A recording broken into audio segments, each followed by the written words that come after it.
Next tonight, the wonderful JoJo.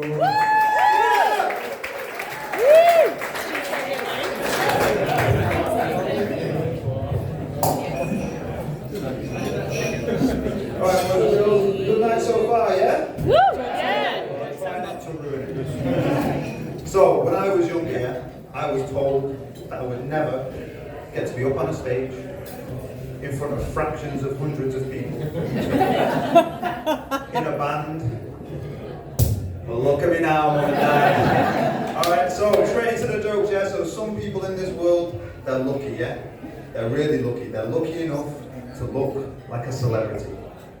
Like my man over here, bald head sitting in a chair, giving me Professor Xavier vibes. Yes? There's a blank face down here, X-Men. No, still a blank face. He's the one that gets the part closest to the screen.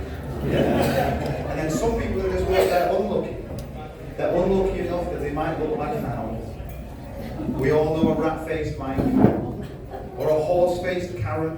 And if you don't know one, it might be because it's you. And the other day, someone I really, really care about told me that I look like a mix between a celebrity and an animal.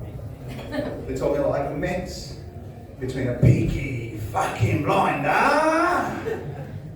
and Sid the Sloth from Ice Age. Thanks, Dad. So my name's JoJo, and I'm originally from Manchester, the land of the drowning sun. It rains all the time, everybody wears coats, people wear so many layers you don't know whether a chick's a 10 or a 4. You know the pass the parcel game you play at kids' parties? Very much what going out on the pull in Manchester is like. You'll be out, you're clubbing, you're raving, you're having a party. And then the music stops and you get to take your prize home. You get them home and you take a layer off. And then you take another layer off. You give a silent prayer to the gods of loving. At least it's not a fat man in a rain jacket. And then you take another layer off and another layer. You know them Russian dolls? Yeah? You take another layer off and another layer off and another, and you finally do get naked. And it is a boy. Devastating, man. I've lived in Australia now since 2011, and I've got to say, fantastic. Something I've noticed though, the same hobby that you can do here in Australia as back home in England, it's just better. Like I've had the privilege of scuba diving here in Sydney.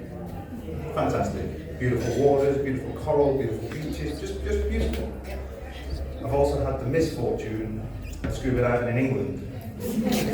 Whole different kettle of frozen fish. You know? You drive down to Cornwall, probably in the grey, probably raining. You walk across that stony beach and you get all your stuff together. Pull my wetsuit up around my knees and give one last look down at my genitals. Majestic, like a dolphin's beak. Let's be fair, it looks more like E.T.'s finger. Pull the wetsuit up and over, look down again, now it looks like 3 eggs in a handkerchief. Jump in the water, which is so cold that my dick pretty much disappears up inside of me.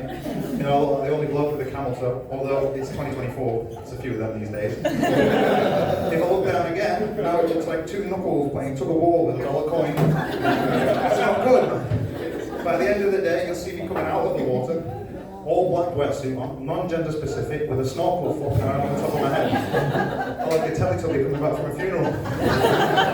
So, growing up in Manchester, my parents were big into the recycling, right? But we also had a lot of pets. We had guinea pigs, we had snakes, we had hawks, we had tropical birds. But parents being into recycling, so when they died, they didn't want anything to go to waste, so we ate them. Yeah. The guinea pigs tasted nice, but they made me sick for about a week. The snake was delicious. I really enjoyed the horse, but my brother said, I said, would you eat it again? He said, no. When the tropical birds died, it was the first time Dad had ever had a compost. So I've been here since 2011, met my girlfriend over here. My girlfriend's French, so of course I know it, you know it, we all know it. She's French, so she loves stinky cheese. Yeah? You know the kind of stuff that looks and smells like grandma's leg? Match made in heaven, me and her, I'm not circumcised. I've been my girlfriend, we've been together for 12 years, man, 12 years! Bit of pantomime. And recently, a lot of our friends have been asking, you know, when you're going to tie the knot. So put myself in for a vasectomy. I love her to pieces. I'll be with her till the dying day. You know, she listens to all my jokes, and sometimes she comes out with her own jokes. The other day she comes up to me, she goes, Jojo, what do you call a cheese that cannot breathe? Go on, babes, a breatard. Now, I see a bit of myself in her, about that much. And yeah, my girlfriend, she's a boxer. You know, she's got a back like a barrel of snakes. I think it's hot. I call them a swole mate. But she's got to be a bit of a calorie Nazi. You know, she weighs around them. She weighs her yogurt. But she will make exceptions to her diet. She will go to Hurricane's Bar and Grill just for the potato salad. So next weekend, me and the boys get a new strip club for the DJ.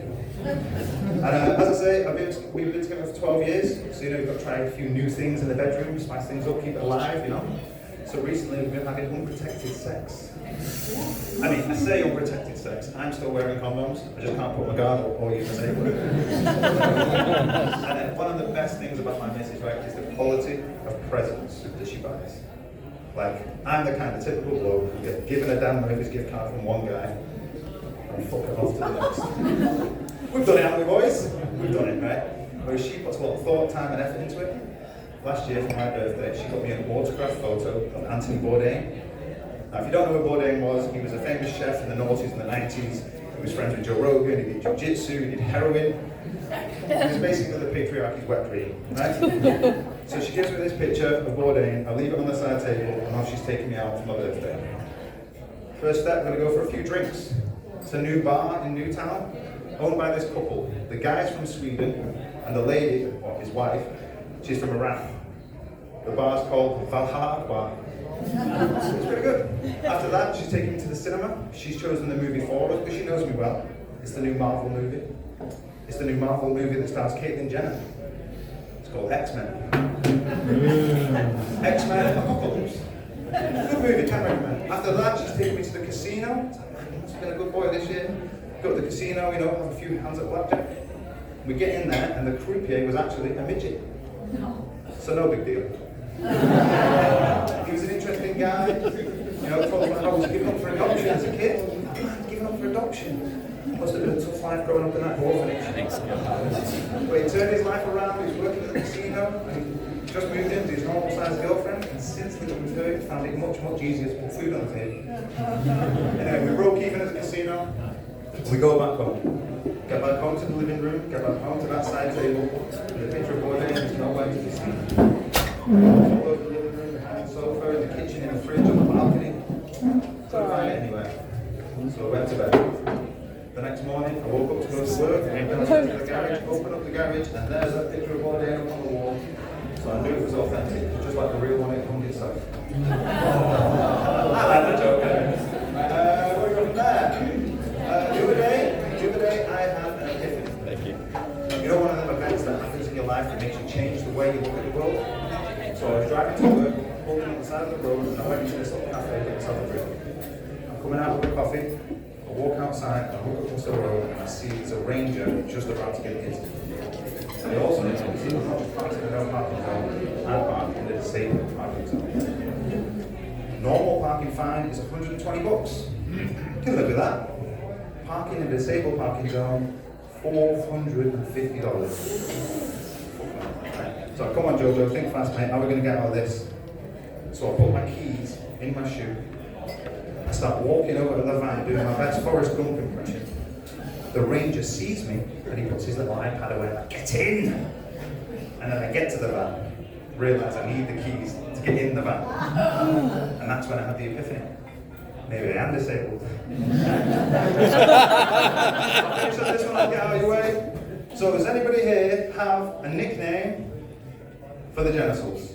Or ladies, do you name your boobs? Anyone, anything fun? A snoo snoo? A thrill sergeant? Anything? No? Thrill sergeant. I call my penis the little secret. Because only my girlfriend knows. Because the big secret would have been alive. I did that bit once when I was in England, right? Does anyone have a nickname for the genitals? And this big fat Scottish guy goes, hey pal! I call my penis the truth, eh? I said, why is that? Anyway, because not everyone can handle the truth. I know. The truth can hurt. And sure, it it can't be hard to swallow. It's Friday night, so there's one thing we all know. I said, what's that? The truth will always come out in the end, eh?